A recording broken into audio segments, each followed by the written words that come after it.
Welcome to our community. Susie Thomas with you this morning. Very happy to welcome local musician Hal Wright. Good morning, Hal. Hey, how are you, Susie? Doing well, and hope you are as well. You really have a storied career in this area. You have led so many really, really good choirs and worship teams, and we just wanted to catch up with you because we understand that there are a couple of CDs out or coming out, and we wanted to catch up with you and find out about them. So, first of all, let's talk about you. Your interest in music goes back some ways. Tell me a little bit about that. It really does. Even when I was just a young kid in grade school or junior high, I knew that I wanted to be involved in church music. And, of course, my mom made me take piano lessons along with my brother and sister, but they got to quit after about a year. And for some reason, she made me continue. And so I took all the way through grade school and junior high and high school, and then even a little bit on into college. Well, that had to be because you showed promise, I think. You know, there had to be some interest in there. Did you enjoy, who enjoys We'll go with lessons? that story about Okay. the promise. That's a good story. Okay, that's our story, and we're sticking with it. You also had kind of an unusually really, really good voice. And I'm remembering a high school story that I don't think you'll let me tell, but... Oh, no. It's 50 years ago, so you got to let it go. I know, we will let it go. But let me just say, you were people's hero with how you were able to pull off a certain solo in high school. And were you always able to sing like Matthew Ward? Where did that come from? Oh, I don't know. I sang, I guess, a lot growing up, and I loved the Imperials when I was growing up. They were the bomb back then, and loved them. Got to meet them several times. But I think the older I got, the more I got to hang around people who were like great singers, and I was an okay singer, and so I kind of gravitated more toward playing and arranging. And even in junior high, I was able to like listen to the radio and hear something and be able to write it down. And I think that's kind of where a couple of my mentors, older guys who grabbed me and kind of helped steer me in a good direction, I think that's where they saw maybe I had a gift for this. Yeah. Let's name names. Name names. Who were some of those mentors? Stan Morse at Trinity Gospel Temple was a genius. Stan actually just passed away a few weeks ago from the COVID-19 virus. Oh, no. And then Bob Johnson at Canton Baptist Temple was just a great mentor of mine. And both these guys, not only musically, but spiritually, they're just really strong believers and just pointed me in the right direction all the time, every day. They're awesome guys. And so probably those two. God was doing something. I'm going to go out on a real wild limb here. But God was doing something at Jackson High School, probably not only at Jackson High School, maybe high school throughout the country in the 70s, because I know so many people now as they get together were amazed at how many people in our class or were friends in high school are believers and have been believers for some time now, even if we were a little bit ornery in high school. There was just really something going on there. Have you thought about that? That some of that groundwork laid back in those days, how that's informed your walk today? Yeah, I did have some good friends back then and had good friends at church as well. Was just very blessed. And now, I did always say, as soon as I graduated from Ohio or from high school, that I was leaving Ohio, and you, of course, see how well that has gone for me. But okay. I have two older daughters. One's a teacher, and one's a nurse. Both of whom graduated from Jackson. We're in the band, and then, of course, I have Emma still at home, who is a sophomore, and is a great singer, and sings in the choir there at Jackson. So we really are kind of a Jackson family that goes way back. Oh, well, all the non-Jackson people can tune us out if they want right now, but we are going to just be polar bears all the way here today. I just have fond memories of those days, and and still really good friends to this day. Yeah. But beyond that, it's amazing to see what God has taken you as far as your music and so forth. So you've been writing for some time and recording. Where all can we find some of the things that you've recorded? Well, at twinsisters.com, that's a children's record label. I worked for them for 20 years and produced, 300 records for them. My. And they have things all over the place. We go to Kmart or Walmart, any place like that you go, you're going to see their product for kids. And, of course, we had products on QVC for the gift market for years. Mm-hmm. And we actually earned 8 gold records and 1 platinum record. So I have those hanging in my studio downstairs, and pretty proud of those. Absolutely. And then, of course, YouTube. You can find all my stuff on YouTube as well. And Discover Worship has a lot of my choral arrangements. Mm-hmm. And the Benson Company has a few of them, and Lifeway, and CPP Bellwin has 1 or 2. So it's out there. It's out there. If you want to do a little internet search, you can probably find something. Have you ever visited another church and suddenly the choir starts singing something you wrote? How weird would that be? I have done that, and I've also, when we were actually kind of looking for a church, we would watch services online, and saw a couple churches do something that I've written. And it's a wonderful feeling to know that, there's some churches out there who, kind of see some value in your work, and it's a neat feeling musically, and of course to know that spiritually you're involved in ministry even when you're not on the platform, that there are choirs singing your things and people worshiping because of some work that you've done. That you've gotten to be a tool in that. It's got to be just a surreal experience. How did this come about? You had an interest, but then how do you turn that into a career? You certainly were mentored, as you say, but how did you get from there to here? I just have been fortunate to get to hang out with some great guys. As I mentioned, Stan Morse at Trinity, just taught me so much. And Bill Mason, who's a fabulous piano player that I played with there at Trinity. Bob Johnson was a wonderful musician. And, of course, I got to be on the staff at the chapel in Akron for a few years early in my career, and got to hang out with Miller Cunningham and some of those guys that I look up to, and got to watch them lead the choir and put together worship teams. And then I also worked with a guy by the name of Don White, who's gone now, but he spent a few nights with him in the studio, and he began to ask me to arrange things. And so it just kind of snowballed. And then I met the 2 twin gals who own Twin Sisters Productions, and started with them, and that turned into like every other month, then every other week, and pretty soon I was just almost full-time with them. And I did music for them for over 20 years, and as a big part of that, traveled to Nashville about 100 days a year. Wow. And so in Nashville then, it was like a whole new set of awesome people to meet and hang out and go to lunch with and learn from. And, God just had his hand in it, and I don't know that I picked it. I think it picked me. Yes. And so that says it perfectly. Well, as much fun as it is to talk to you, we want to hear some of your music as well. And let's have a little Christmas in September.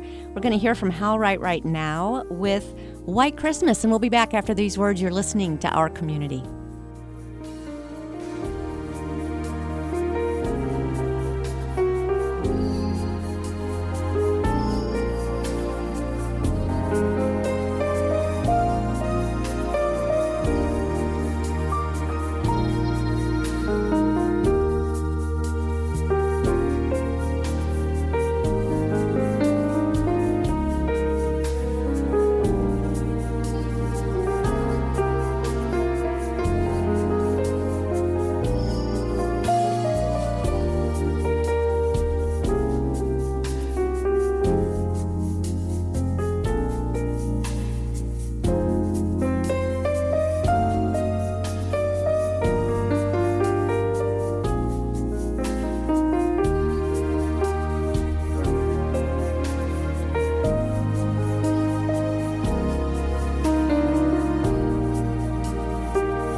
Welcome back to Our Community. Susie Thomas visiting with local musician Hal Wright. Local, but not really. You just live here, but you're known everywhere. And you probably in your church play an arrangement or something from Hal Wright. You've been doing this for some time, right? How many years would you say that this has been what you've been doing as a career? Oh, my goodness. Probably it's some involvement in music for 40 years. Oh, wow. And it's scary to think of that, but, time has a way of sort of marching forward and turning you into an old guy. That it does. You know a little bit more now than you did then, but maybe not quite as much energy. Always young at heart, though. Did you find that your music grew with your children? Were you writing the children's things while your children were young, and then you kind of developed into more worship music, or was it all across the board, all happening simultaneously? It was just kind of all going on at once. Wow. A little of this here, and then the next month I got a chance to do this and this other thing, and so God really did have His hand in it. I remember one summer long, long ago, I just literally was broke, and twin sisters called me and said, "We have 4 records. We'll pay you to do them. Can you get them done this summer?" So I was able to do 4 records that summer, and one of them was all original relaxation music, and it has sold over 1 million units over time. So, and it's kind of neat, somebody will come into my studio to record a voiceover or a song and look at the gold records on the wall and say, "Wait a minute, I have this record at home. My kids listen to this when that's such a neat feeling." Yeah, to be able to connect the dots and put a face to the person behind the music that they've loved for so long has got to be so neat, and fun for you as well to be that person with that face. What's your process? Do you wake up in the morning and say, "All right, sit down, write a song," or do you wait for the Spirit to inspire you? Well, probably earlier in my career, I had to maintain schedules and things. Now I work when it's fun. I have a great studio in my home, and when it stops being fun, I don't work anymore. I guess I'm semi-retired right now. I that's a hard thing to say, but because I don't feel like I should be, but. And I still hope someday to find maybe a little church to direct a choir in and be involved in leading worship again. But, that I only work when it's fun. Yeah. And any church would snap you up if they knew that. Be careful what you wish for. Let's talk a little bit about the projects that you've just finished and are about to launch. I think you've got one just recently out and one about to come out, yes? Right. I released one a year or so ago called Timeless Carols of Christmas, and was very happy with that. Very traditional, perfect for Christmas Eve, very devotional. And then I'm working on a new one called Let It Snow. That's the album that the White Christmas that we just heard is from. And I've also just started a series of piano things called Peaceful Piano. And my very first offering in that is called Peaceful Piano, Calm Music for a Chaotic World. And it's really meant to be listened to maybe as you study or you read or even when you sleep or have dinner. It's very relaxing and calm, all original music. And I'm going to do something, I think, kind of interesting with this Peaceful Piano series. I have written out all the piano parts exactly as I played them on the project, and I'm putting those on the CDs for free. So if you play at your church and you would like to get some music to play for offertory or prelude or communion or something, they're there for you. If you're a piano teacher and you get the CD, you have permission to print those off for your students. And people are just saying right now, did I hear that right? You are not asking any royalties for any of this. No. In fact, my choral music is on a site called greatchurchmusic.com, and it's very inexpensive there. The site is kind of old and tired right now, but we're in the process of revamping it with all new look and all new plugins. But there'll be some free stuff on there. But if you do purchase one of the choral arrangements. You purchase it, and you have the rights to print as many copies as you need for your choir. Oh. We include the tracks. We include rehearsal tracks for everything that we do. And so all this is kind of done with the church in mind, because that's where I grew up. It's where I love to be, and what I love to do. That's fantastic. How do people go about? Do they go to your website? What is that website? Walk us through how we can acquire some of these materials. Well, it's called greatchurchmusic.com. And again, it's been out there a little while. It's sort of old, and some of the plugins are, again, old, and we're in the process of revamping them. So if you go visit, you'll see a little bit, and you can listen to some things and actually view it while you're listening.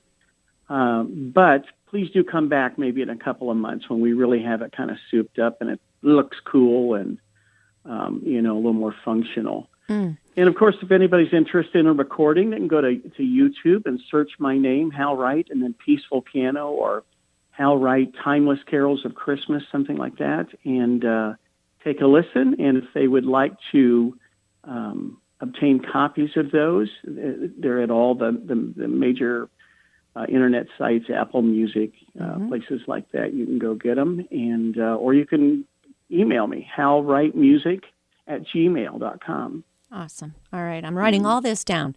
Hal, I've got to ask, the calming music, was that coronavirus inspired, or where did that come from?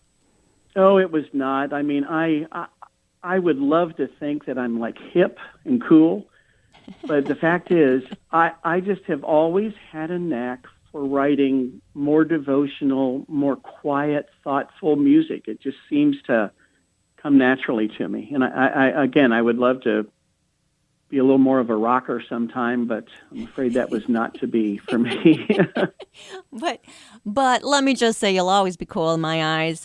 Again, referring to that story I'm not allowed to tell, when you sang the socks off of a certain song in high school. But also, I don't think this could have come at a better time. When people are stressed out, and they need something that's calming, and they need something that really speaks to our spirit, something we can feed our spirit with that is nourishing to our spirit.